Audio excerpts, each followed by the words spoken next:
It was a fountain from the living stone that poured down clear streams in noble store, whose conduit pipes united all in one throughout a rocky channel, ghastly roar. Here Tancred stayed and called, yet answered none, save babbling echo from the crooked shore. And there the weary night at last espies the springing daylight red and white arise. He sighed sore, and guiltless heaven gan blame that wished success to his desire denied, and sharp revenge protested for the same, if aught but good his mistress fair betide. Then wished he to return the way he came, although he wist not by what path to ride. And time drew near when he again must fight with proud Argantes, that vainglorious knight. His stalwart steed the champion stout bestrode, and pricked fast to find the way he lost. But through a valley as he musing rode, he saw a man that seemed for haste to post. His horn was hung between his shoulders broad, as is the guise with us. Tancredi crossed his way, and gently prayed the man to say to Godfrey's camp how he should find the way. Sir, in the Italian language answered he, I ride where noble Bohemond hath me sent. The prince thought this his uncle's man should be, and after him his course with speed he bent.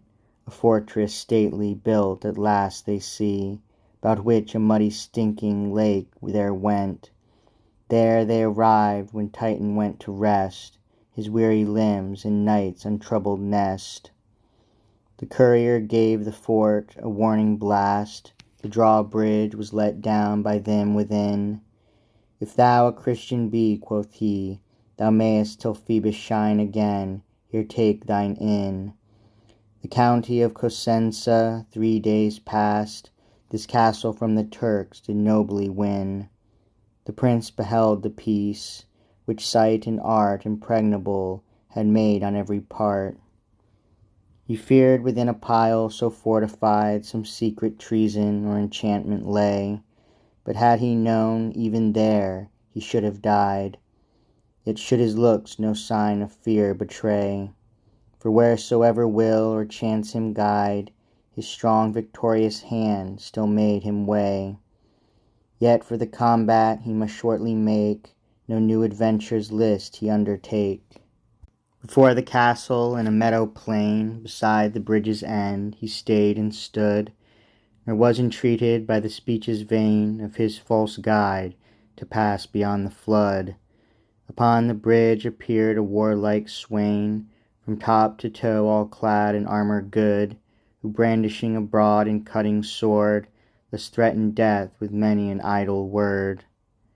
O thou, whom chance or will brings to the soil, where fair Armida doth the sceptre guide, thou canst not fly, of arms thyself despoil, and let thy hands with iron chains be tied.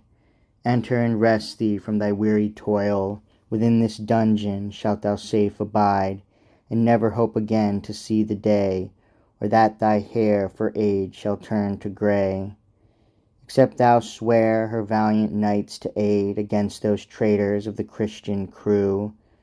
Tancred at this discourse a little stayed, his arms, his gesture, and his voice he knew. It was Rambaldo, who for that false maid forsook his country and religion true, and of that fort defender chief became, and those vile customs stablished in the same. The warrior answered, blushing red for shame, Cursed apostate and ungracious wight, I am that Tancred who defend the name of Christ, and have been I his faithful knight.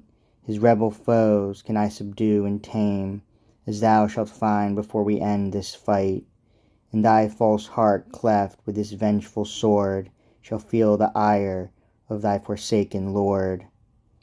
When that great name Rambaldo's ears did fill, he shook for fear, and looked pale for dread, yet proudly said, Tancred, thy hap was ill to wander hither where thou art but dead, where naught can help thy courage, strength, and skill.